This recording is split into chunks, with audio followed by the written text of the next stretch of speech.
Have you ever stopped to think that some people don't disappear, they just pass through? Well, yes. When I began investigating the disappearance of Elias Ventura, a brilliant and disturbing painter, I thought it was just another cold case. But what I found led me down a spiral of symbols, secret societies, cursed paintings, and coded messages. An artist who predicted his own disappearance, and maybe, just maybe, is still alive today, somewhere where ordinary eyes can't see. By the way, first of all, are you already subscribed to the channel?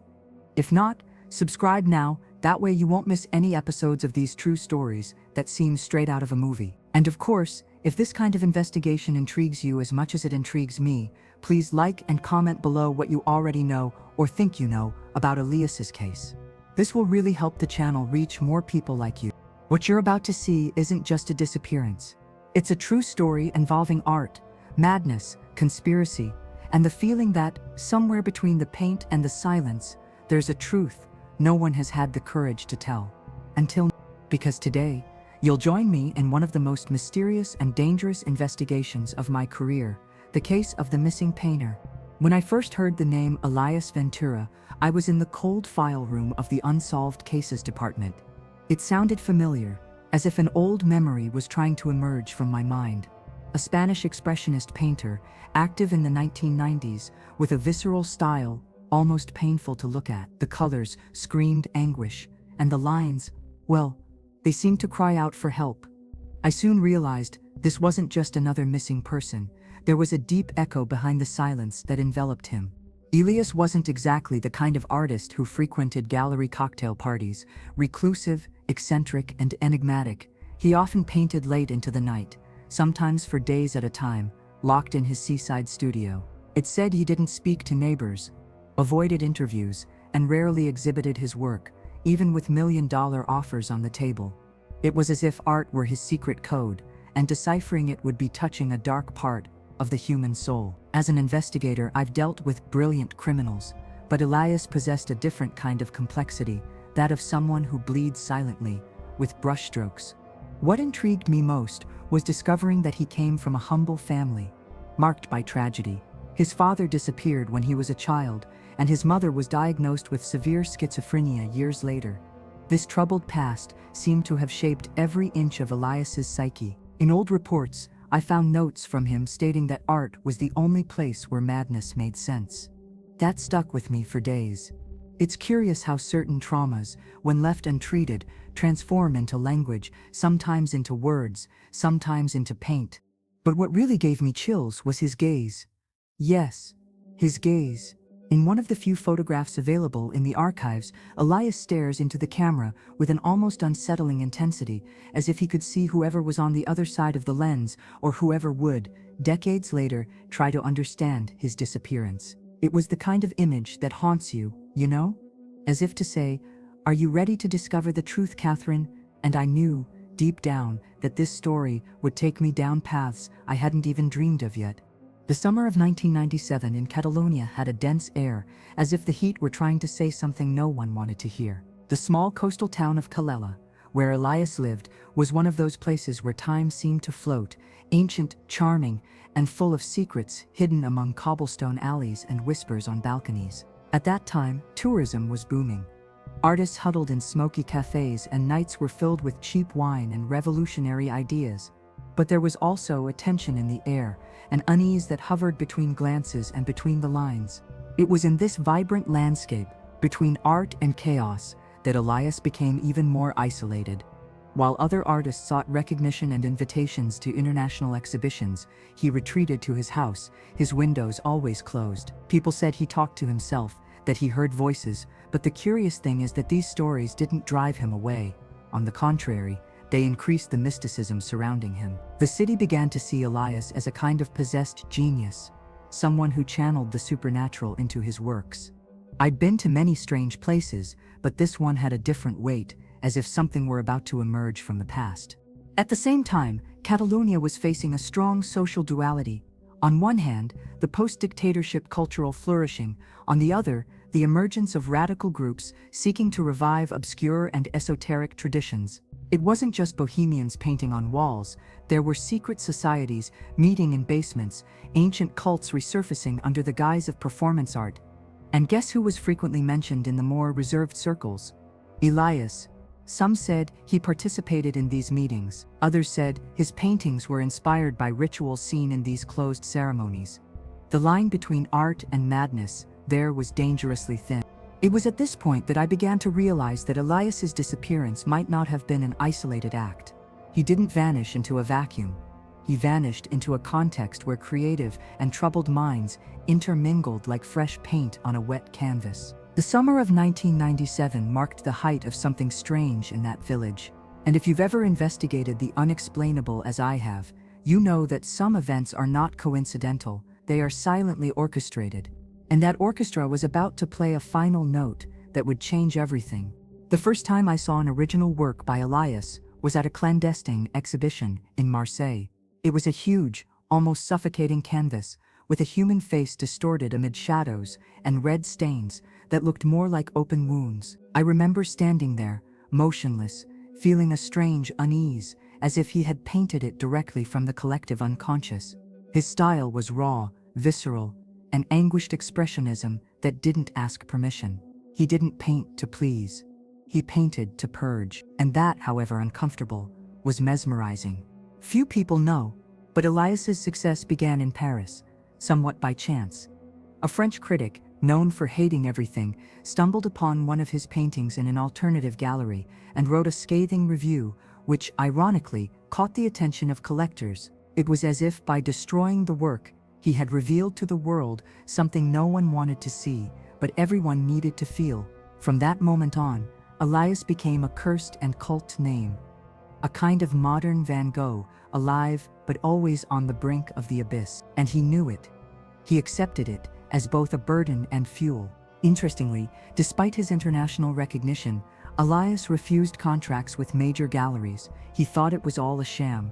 Reportedly, he said art was an internal war and that signing it was like selling one's soul. This made me think of how many times, in my profession, I've also had to choose between the raw truth and the comfort of convenience. Elias reminded me of those rare subjects who never lied, not because they were saints, but because they were so caught up in their pain that the truth was the only thing left. And this, tragic as it may seem, was also his strength. Over time, some of his works began to fetch absurd sums, especially at private auctions. But there was something strange about this appreciation. Many buyers disappeared after purchasing the paintings. Literally. One disappeared in Switzerland, another in Tokyo. I began mapping these cases and noticed a pattern that would chill even the most skeptical of skeptics. Elias wasn't just an artist. He was a point of intersection between the visible and the invisible, and those who dared get too close almost always paid a steep price.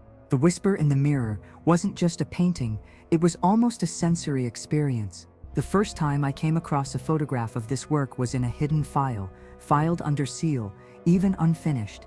It felt alive. A broken mirror in the center, distorted reflections of faces that didn't seem human, a sense that something was trying to escape the canvas. Those who saw it in person said they felt an immediate chill, as if someone whispered in their ear just as they looked at it. Elias left this painting on his easel the day he disappeared.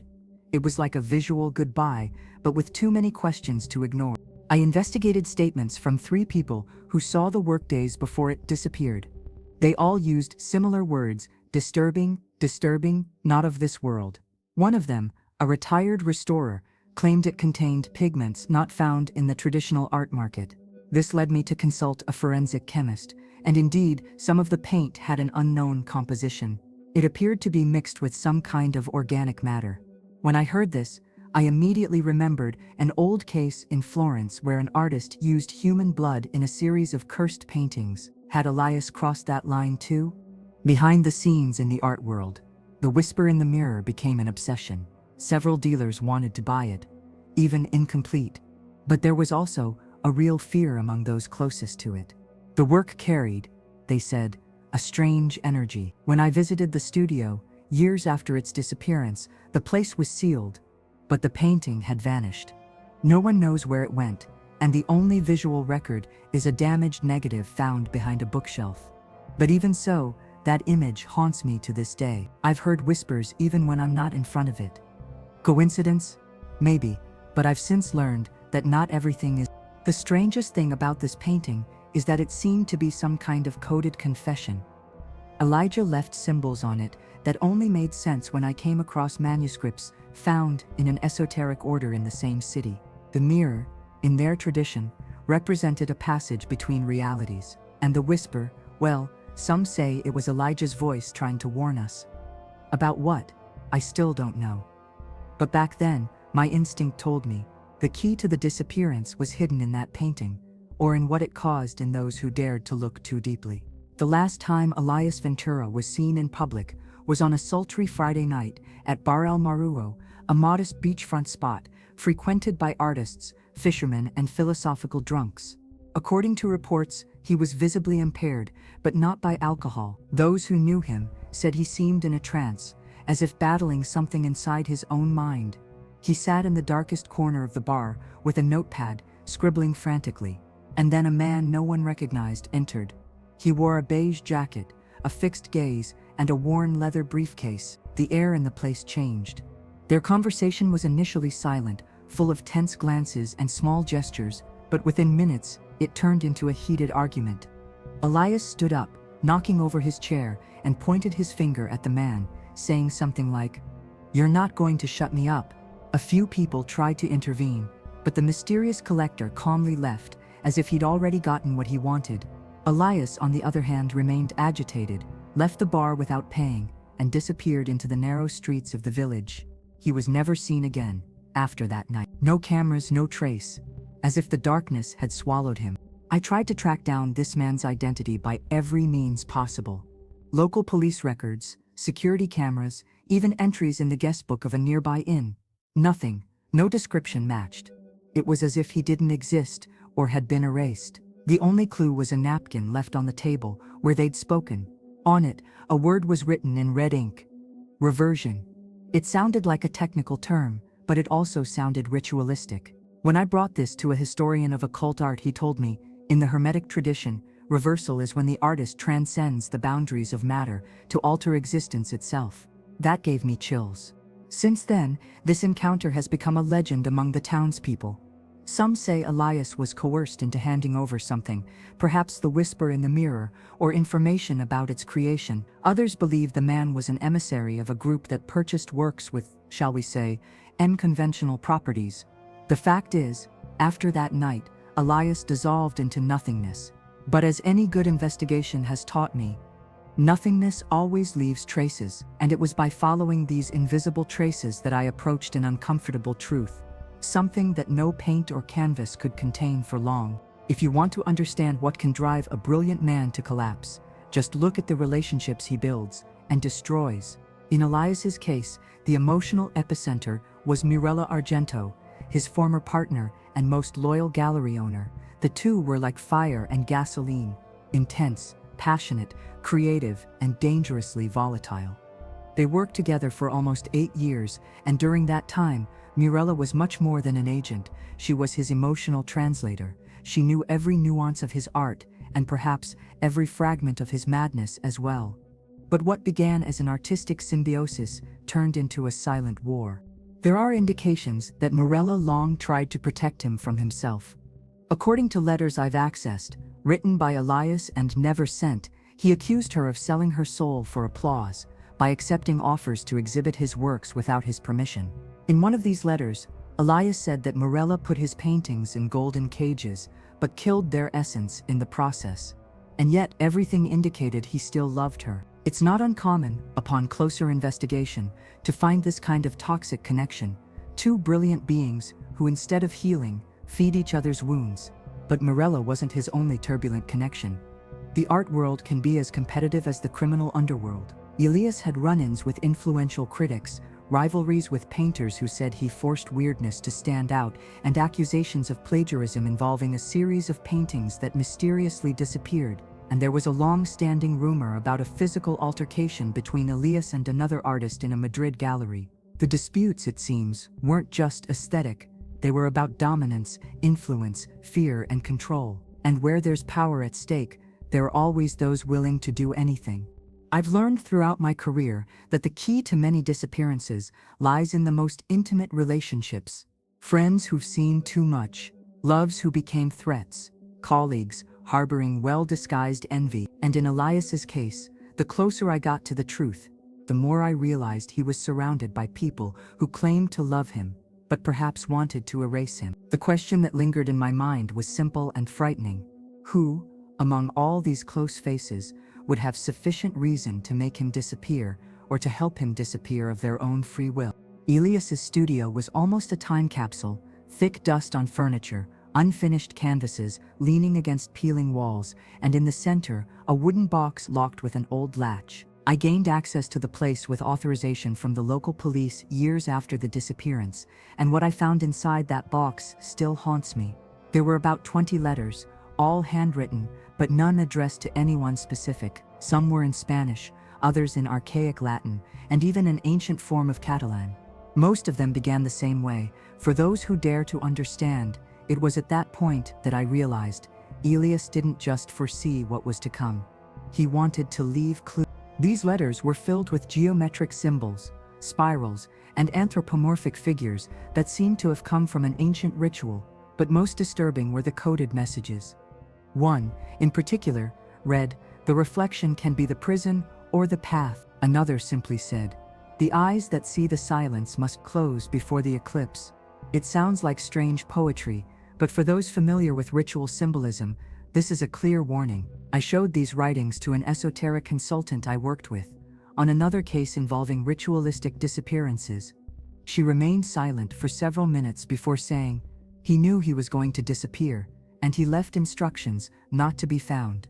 One of the shortest but most impactful letters had just one line, "Whoever touches the painting, without listening, will bear the sentence." It chilled me to the bone, because a few months later, a European collector who had supposedly acquired a work by Elias was found dead in his apartment, his eyes covered in black paint. Coincidence? Perhaps. But I've seen too many coincidences become evidence. It wasn't long before these letters became the true center of the investigation. They were more than words. They were a map, a warning, a testament. And then came the most disconcerting part. In the last letter, folded between two sheets of yellowed paper, was a newspaper clipping. It was from an old report about the disappearance of Elias's father in the night, and beneath it, a handwritten sentence in red ink. "The cycle begins again, and the mirror will be the bearer." At that moment, everything changed. The investigation was no longer just about Elias, but about a line that spanned generations, a kind of curse, perhaps, or a family secret kept with codes and brushstrokes.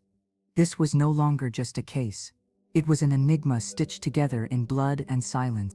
A few days after that fateful night at the bar, the police were finally called by Mirella Argento, who had been unable to contact Elias for over 48 hours. When they entered the studio, they found everything in its place: canvases leaning against each other, used brushes, even the reheated coffee still in the kettle.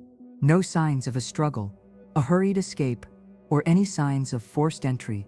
But something stood out in the corner of the room. Elias's cane, a constant companion due to a past knee injury, was lying beside the back door, stained with red paint. Only it wasn't the same paint he usually used on his works. It was thicker, darker. I myself requested a forensic analysis of the substance, and the result was, to say the least, disconcerting: a mixture of acrylic paint with traces of hemoglobin. Not enough to classify it as a large amount of blood, but also impossible to ignore. The stain indicated that Elias, or someone who had been with him, had tried to disguise something, and yet there were no footprints, no scratches, no dragging marks. It was as if he had evaporated there, between one sip of coffee and the next stroke on the canvas. And from experience, when the scene is too clean, it's a sign someone knew exactly what they were doing. I spoke with the neighbors. One woman swore she heard a metallic sound, like a latch turning, around 3 a.m. Another resident said she saw a shadow on the porch, but thought it was Elias taking a breath. The accounts didn't match, but one thing was clear: the general feeling was that something out of the ordinary had happened in that house. A local police officer told me, somewhat embarrassed, that he refused to patrol the area for a few nights afterward. "The place had a strange weight, Catherine," as if his absence screamed. And I understood exactly what he meant. The silence there was deafening.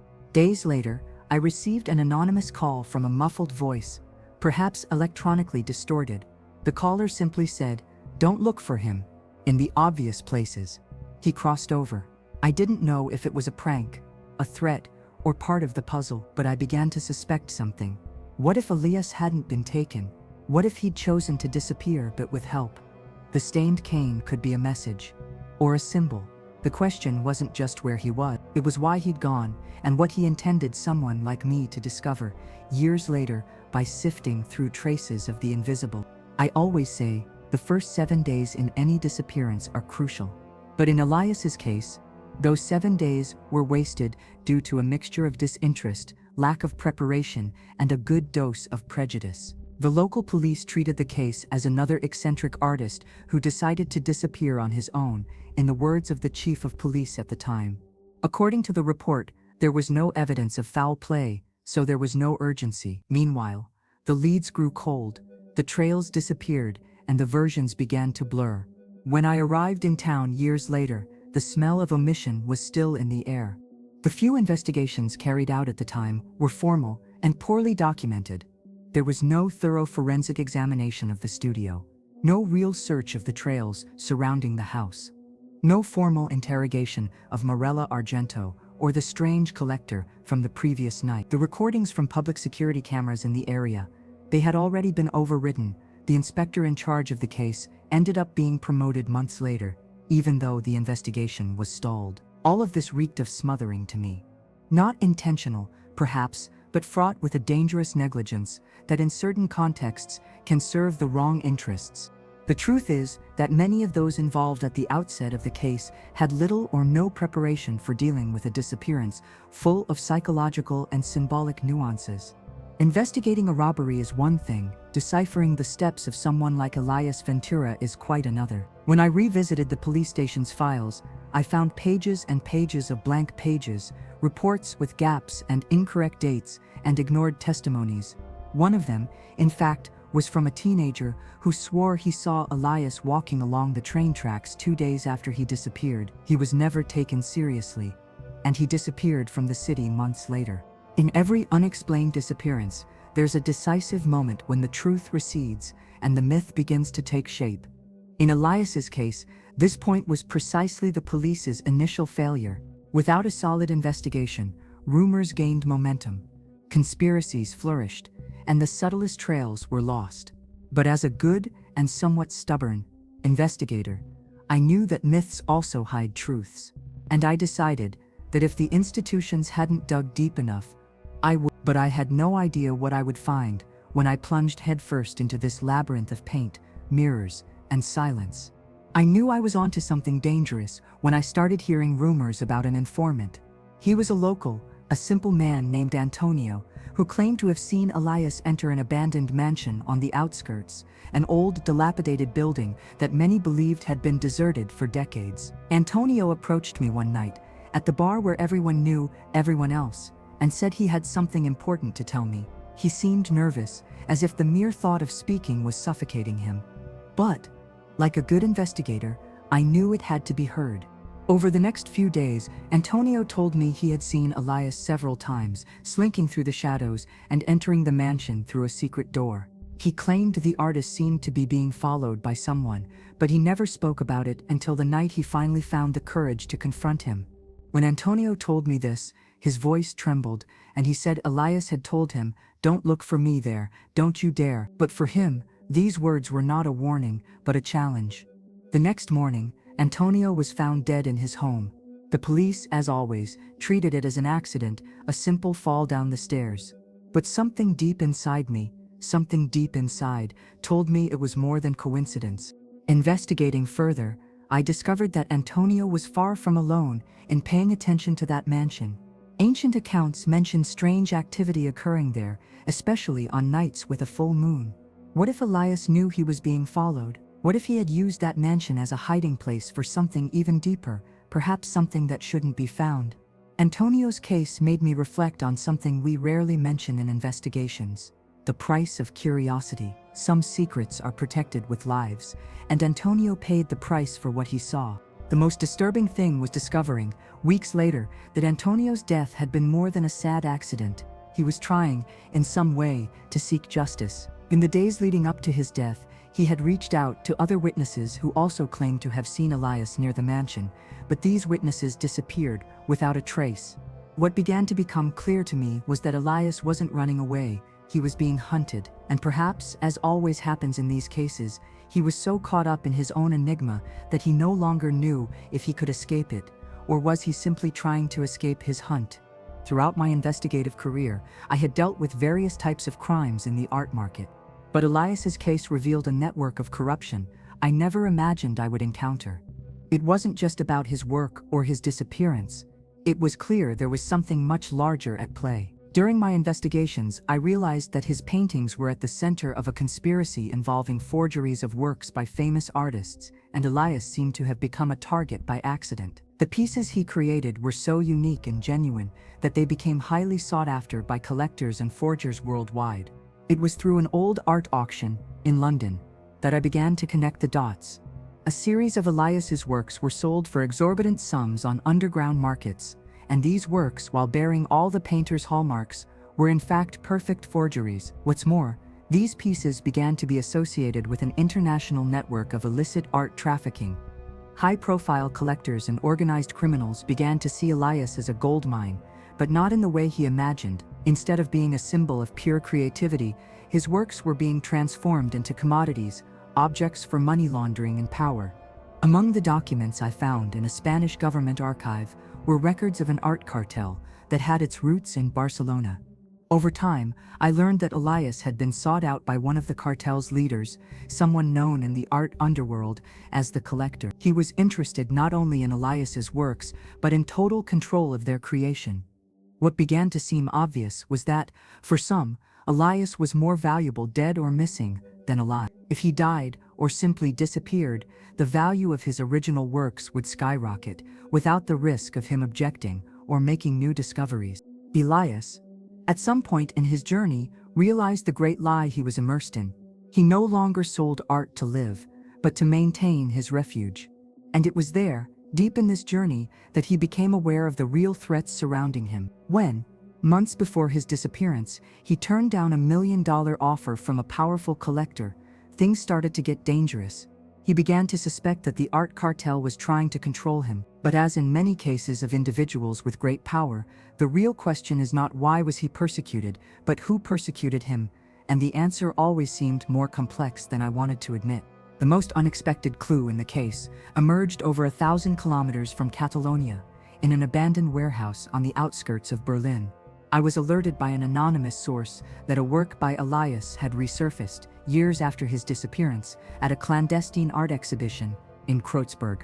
It was one of those events where the rich and the eccentric mingle in silence, with masks on their faces and absurd sums in their pockets. The painting was on display behind bulletproof glass, with 3 armed security guards watching, a sign that it was valuable, yes, but also dangerous. And as I approached, I felt that old chill down my spine that only Elias could evoke. The work, according to the auction's internal catalog, was called The Fifth Reflection, but that name never appeared in any public record of Elias's works. Worse, the style was even darker than anything he had done before. The lines were clearly his own, but there was something different, an almost 3-dimensional depth that gave the impression of the canvas pulsating. I took the image for technical analysis, comparing it with previous authenticated works. The original signature, compatible techniques, but with a pigment that only came into use in the European market 3 years after Elias's disappearance. That changed everything. How could that painting have been created if he was already officially missing, or as many believed, dead? Either it was a perfect forgery, which seemed unlikely, or it was living proof that Elias was still out there, creating in some hidden place, protected by powerful people. I returned to the same source who alerted me to the work, and after much insistence, she uttered an enigmatic phrase: "He still paints, but not with his own hands." That gnawed at me for days. What did it mean? Was Elias a prisoner, or had he passed on his technique to someone else, as if in a rite of passage?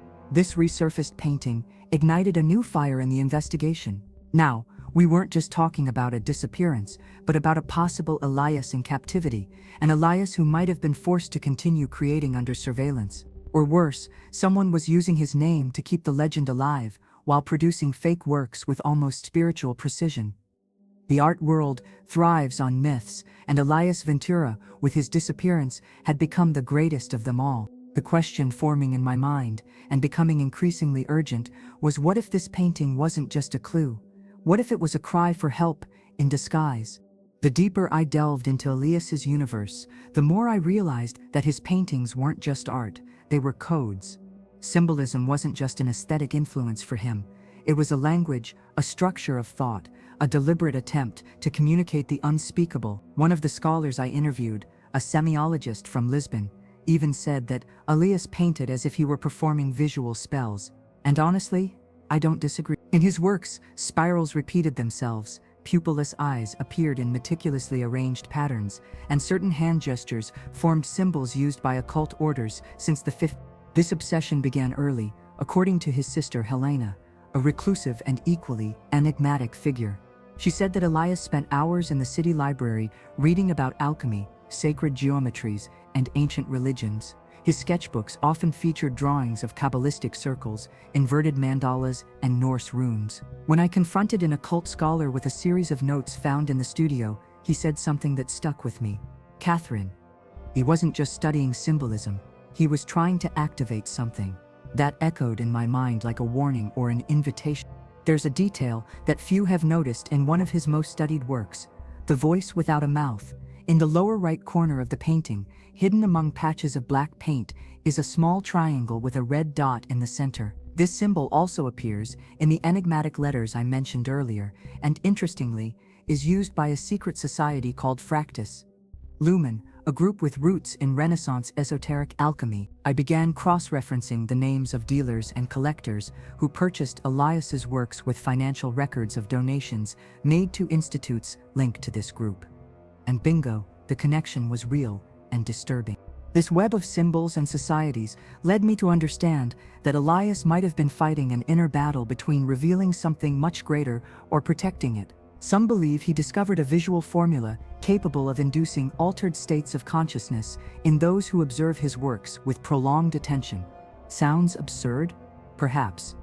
But I've seen people fall into a trance before the whisper in the mirror. I've seen a restorer cry uncontrollably without knowing why. When art transcends aesthetics and touches the invisible, it ceases to be just painting. It becomes a portal, and Elias knew this. He knew too much. It was through sheer investigative persistence that I discovered the audio recordings. A contact of mine, an expert in restoring damaged magnetic tapes, found an old box hidden under the floorboards of Elias's studio. Inside were 7 cassette tapes, labeled with dates and short phrases, almost all enigmatic. "He is closer. The echo has returned. The edge of reality." Initially, I thought they were just the ramblings of a disturbed artist, but when I listened to the recordings, I realized they weren't artistic confessions, they were diaries of persecution.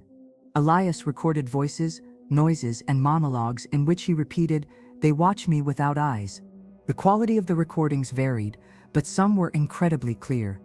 In one excerpt from May 1997, he said, "The man in the gray coat came back today. He's across the street. He doesn't blink, he doesn't write anything down, he just watched." At another point, almost whispering, he pleaded, "If I disappear, please don't let them erase what I discovered. It's in the painting, but also in the silence." This gave me chills. It wasn't just paranoia. The intonation of his voice changed, as if he was genuinely afraid. And as someone who has listened to dozens of audio recordings of victims and suspects, I can tell when someone truly believes what they're saying. And Elias, he believed it deeply. One of the most revealing tapes captured what appeared to be a conversation between Elias and an unidentified person. The curious thing? The speaker's voice was distorted, almost robotic, and at one point he said, "You won't be able to keep this hidden. You'll have to hand it over." Elias replied, "I'd rather disappear than hand it over." After that, a long silence, and then the sound of a door creaking. When I submitted this excerpt for acoustic analysis, we discovered that the echo and reverberation matched the acoustics of the abandoned mansion mentioned by Antonio, the dead informant. In other words, Elias was there, and perhaps he negotiated something that night. These audio recordings changed the course of the investigation. They didn't just indicate that Elias knew he was being followed. They indicated that he was preparing for the worst, or rather, to disappear. There's a final line in one of the last tapes that has stuck with me. He says, "If anyone ever hears this, look for the frame. It's not the painting, it's what's behind it." Since then, every time I come across a work by Elias, I can't help but think that perhaps the art was never the center of the message, but rather the perfect disguise for something much more dangerous to reveal. Elias Ventura has always been an enigma within an enigma. While everyone spoke intensely and theoretically about Elias, she maintained an almost ritualistic silence for over a decade. A recluse, she lived in the mountains, in a house without a phone or internet, almost as if she were trying to erase herself from the map. When I finally managed to convince her to speak to me, after countless letters and a long journey, she greeted me with a look I'll never forget, a look of someone who knows too much, but is afraid of what might happen if they speak. "Are you sure you want to know?" was the first thing she said to me. Helena was the only living person who had known Elias since birth. According to her, he was more than sensitive, he was a channel. In her words, as a child, he saw things, dreamed of symbols, and drew scenes that would only unfold years later. I thought of trauma, of course, loss of a father, a mother with mental illness, but Helena spoke with mystical conviction. She said that Elias wasn't kidnapped, nor did he run away, he crossed over. When I asked what that meant, she replied, he understood that what he was looking for wasn't on that side. And then, she fell silent. The kind of silence that speaks louder than 1,000 words. During our conversation, she showed me an old notebook filled with notes and drawings Elias had made during his adolescence. Among the confusing sentences and disturbing images, there was one constant: doors, mirrors, eyes, and repeating numbers, especially the number 3. According to Helena, he believed there were 3 simultaneous realities: the physical, the symbolic, and the energetic, and that art was the only portal between them. The strangest part, many of the symbols he scribbled there would appear decades later in works that would only be recognized after his disappearance. It was as if he had left clues throughout his life, hoping someone would one day be able to interpret them. Before I said goodbye, Helena looked at me and said, "You'll keep going. I know, but remember, some things only show themselves when you're ready to see them, and seeing isn't always safe." That phrase echoed within me for weeks. I returned from the visit with more questions than answers, but with one certainty: Elias wasn't just a missing artist. He was the centerpiece of a much larger scheme, and his sister was the keeper of a secret that perhaps even she didn't fully understand. All I could do now was follow the trails he'd left, including those that only appeared in the light of the darkest symbolism. There's always a work that doesn't fit, that doesn't follow the same pattern, and in Elias's case, it was the portrait of the unnamed woman. It wasn't included in catalogs or seen in exhibitions, but it was mentioned in 2 personal diaries and in one of the encrypted letters found in his studio. Described as the only real face among the masks, this painting seemed to hold an absurd personal importance for Elias. According to reports, he never allowed anyone to photograph it or see it in its entirety. Some said he hid it behind another canvas, others that he kept the painting in a secret safe behind a false fireplace. What no one knew was who was the woman. I began tracking down all the women who had been part of Elias's life, models, lovers, muses, even local residents. But no face matched the descriptions he'd left. In one of his letters, he wrote, "She is the reflection the mirror dares not show." Too poetic, perhaps, or purposefully confusing, the most concrete clue emerged in a forgotten sketch at the bottom of an old notebook, the outline of a face with soft features, very large eyes, and a necklace with a spiral symbol. When I took this drawing for symbolic recognition analysis, the consultant told me, "That necklace is not an ornament. It is a seal." A seal of what? We didn't know yet. What if the woman was real, but represented something more? This hypothesis began to gain traction when I interviewed a former friend of Elias, who revealed, between sips of wine and long pauses, that the artist had had an intense and secret relationship with a woman who wasn't from here. She spoke little, seemed to float when she walked. She had a supernatural presence. I know it sounds like an exaggeration, but this description matched the obsessive atmosphere present in the diaries. What's more, after breaking up with her, Elias plunged into his darkest period of production, isolating himself almost completely. What did she bring with her? Or rather, what did she leave behind? The most disturbing part, however, came when I visited an abandoned convent on the outskirts of Girona, investigating a disjointed clue. In the damp basement, I found a mural painted on one of the walls, faded but recognizable. The face was the same as in the sketch, and at the figure's feet, a broken mirror and the spiral symbol of the necklace. The work was discreetly signed, E.F. Elias had been there. He painted that image as if it were a sacred icon. This completely changed my perspective. Perhaps this woman was more than a loving or symbolic figure. Perhaps she was the reason for everything. The key, the reason for the silence. The piece around which all the other secrets orbited. As the investigation progressed, I began hearing the same name over and over again from completely different sources, Lux Veritatis. At first, I thought it was just another conspiracy theory, the kind that pops up whenever an artist disappears under bizarre circumstances. But the deeper I delved, the more I realized this society wasn't a legend. It was real, structured, and had profound ramifications in the art world. It was like a hermetic fraternity, dedicated to the idea that art wasn't just expression, but a means of transcending physical existence. Elias, it seemed, had become involved with them. Or worse, he had become one of their pillars. In the forgotten archives of an independent museum in Prague, I found records of a private event held in 1994, where vibrational artworks were discussed as catalysts for altered states of consciousness. Among the listed participants, all under pseudonyms, one name stood out: Vero Ignis. By cross-referencing data and signatures, I discovered that this was the codename Elias used in hermetic forums and letters exchanged with other occult artists. He not only studied these theories, but also actively participated in artistic experiments related to them. One of the documents read, "The image is the bridge, the creator is the channel. We, merely travelers in the reflection." That sent a chill down my spine. This group, according to parallel research, believed that art could open portals, not physical, but psychic, and that certain artists, upon reaching a heightened creative state, could cross over to what they called the clear zone, a space between planes of consciousness. Bizarre? Absolute. But what caught my attention was the eerie similarity between this theory and the recurring elements in Elias's works: mirrors, eyes, spirals, and charged silences. It wasn't coincidence. It was construction. Elias was trying, or had already succeeded, in overcoming an invisible boundary between reality and what exists beyond ordinary perception. I spoke with a former dissident member of the society, now living under an assumed identity. He told me that Elias didn't disappear, he was taken away.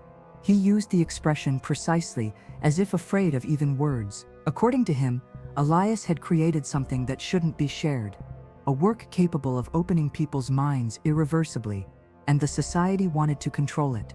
When Elias refused, they decided to act. That unfinished painting, the whisper in the mirror, was perhaps the culmination of this experiment.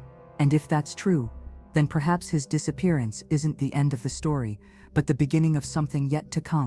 Every high mystery investigation inevitably attracts a whirlwind of theories, and in the case of Elias Ventura, hypotheses popped up in cafes, deep web forums, art magazines, and even meditation circles.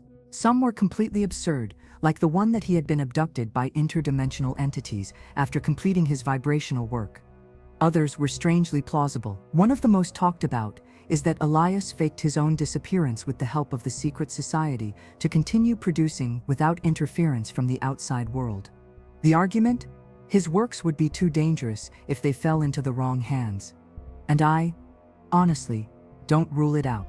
A darker theory holds that Elias was murdered by someone in his inner circle. Perhaps a collector, perhaps someone in the art cartel, and that his body was hidden along with his unfinished works. The motive? Profit. If he were dead, the value of his work would skyrocket. There are also those who believe he went completely mad, destroying all his art and then taking his own life in a mystical ritual. This theory gained traction after a bonfire containing scraps of canvas and paint was found just a few meters from the beach, days after his disappearance. No body was found. No witnesses. But the paint was hidden. Interestingly, there's a growing swathe of people who believe Elias is still alive, living under a different identity. One of the most popular theories points to an isolated village in Iceland where a man with similar features was reportedly seen painting in caves by candlelight. Other theories claim he lives underground in Berlin in a community of fugitive artists. These stories spread quickly, fueled by alleged sightings, blurred images, and even anonymous letters sent to famous art critics, signed with the spiral symbol Elias often used. Deep down, I realized that theories say as much about Elias as they do about ourselves. People need to explain the inexplicable, even more so when the inexplicable touches deep emotions. Elias became more than a missing artist.